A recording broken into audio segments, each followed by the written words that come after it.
everyone! Welcome to another episode of Gazeo Properties House Tour. So for today's video, nandito tayo sa Centrina, Alaminos. And ang featured property natin is Avina. Ito yung single attached house and lot namin dito. But before we start, please click like, subscribe, and hit that notification bell for more updates. This is Avi Federico, your property host.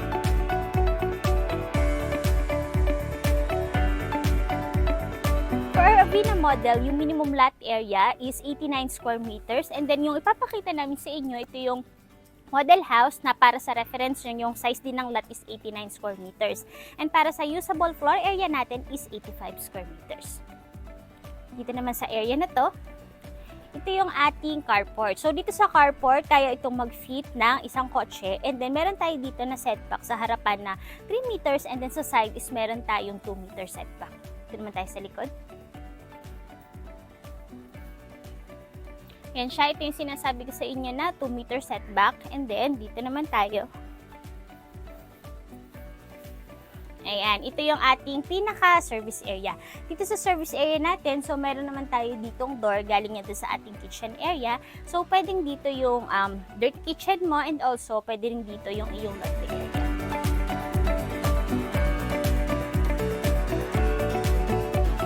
So, pasok naman tayo sa loob. So, pagpasok natin, yung door natin na ginamit dito is solid wood siya. So, wooden panel door siya. And then, naka-attach siya sa ating wooden jamb. Ito naman tayo.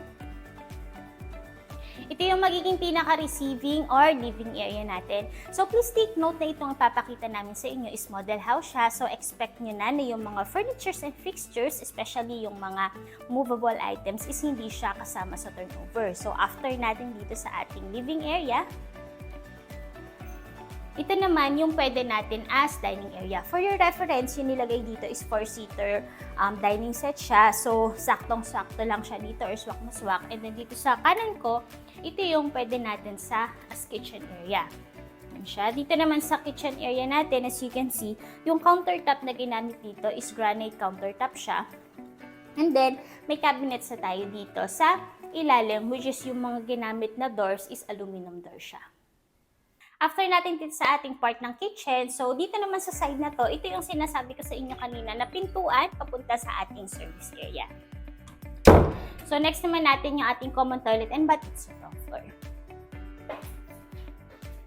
So yan, ito yung ating common toilet and bath. As you can see dito sa ating wet area is floor to ceiling tiles yung ginamit. And then para sa dry area natin, dito sa kanang part ko is meron lang siyang isang patong na tiles. And then ang kagandahan sa mga toilet and bath dito is may mga abang na ito na outlets in case na gusto nyo mapalagay ng water heater. So next naman natin, after natin sa ating common toilet and bath, is dun tayo sa bedroom number 1 dito sa ground floor.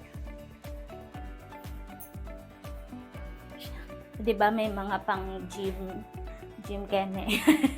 So yon, balik tayo. So ito yung ating bedroom number 1. So yung ginawa dito sa bedroom na to, dito sa model house, is nilagyan siya ng mga pang gym. Yan, tulad niya may mga dumbbells, meron dito mga ganito, and then may cabinets. Para sa reference nyo, pwede kang maglagay dito ng iyong single size bed. And then ang kagandahan dito, dalawa yung bintana dito sa area na to, and itong area na to. Yan siya. Ang isa sa mga nagustuhan ko dito sa mga houses dito sa Centrina, Alaminos, actually, yung mga model house dito is 5 models.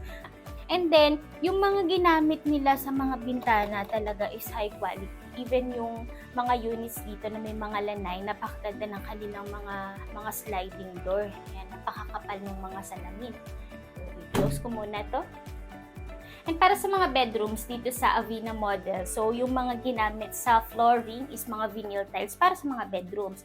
Pero para sa mga common areas like sa living natin, dining and kitchen, is naka 60 by 60 tiles po tayo or ceramic tiles.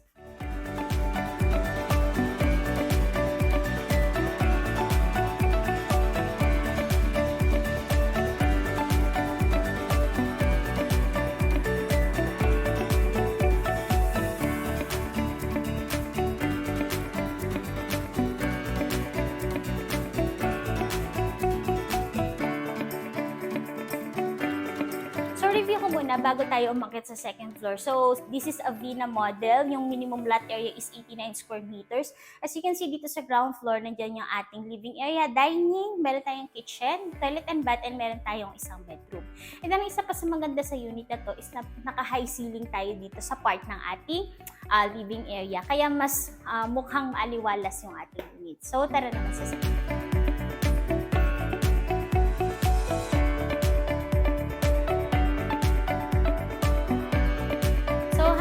Sa ating second floor. Ayan, so ito yung sinasabi ko sa inyo na dun sa part ng ating living area is naka-high ceiling siya. So ito yan. And then pakita ko sa inyo yung ating bedroom number 2. So yan, ito yung ating bedroom number 2.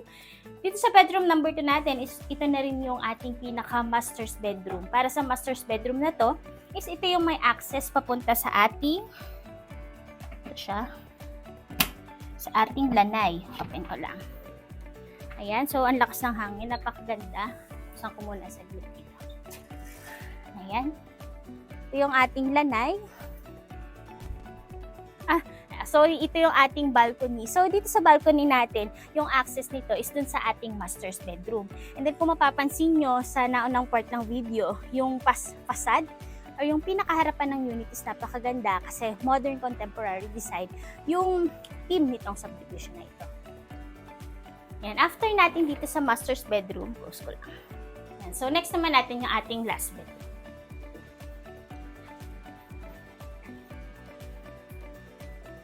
Yan, ito yung ating last bedroom. Para sa reference nyo, disclaimer lang ulit, since itong unit na to is model house siya, so pag tinurn over sa inyo yung unit, either white or parang dirty white, cream, yung color ng paint, kasi ito color green, ayan siya. And para sa reference nyo, kaya dito kahit mga double size bed, para sa design ng model house na to is naglagay sila ng ganito, para siyang sofa bed na may pull out yata ito dito. Yan, may pull out siya para at least mas ma-maximize yung space. Pero, and then in case naman na i-avail mo tong unit na to, so pwede mo rin gayanin yung design ng kanilang model house. And then para sa last part na ating video is yung ating common toilet and bathroom.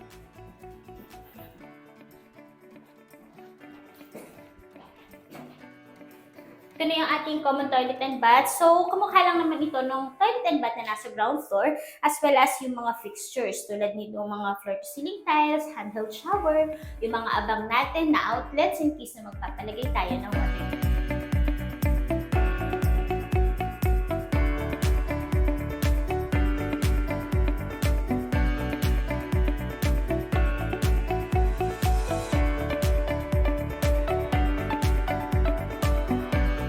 Sa end of our house tour, kaya kung interested ka sa unit na to, ilalagay namin yung full details sa description box and also ang aming contact numbers. Thank you for watching!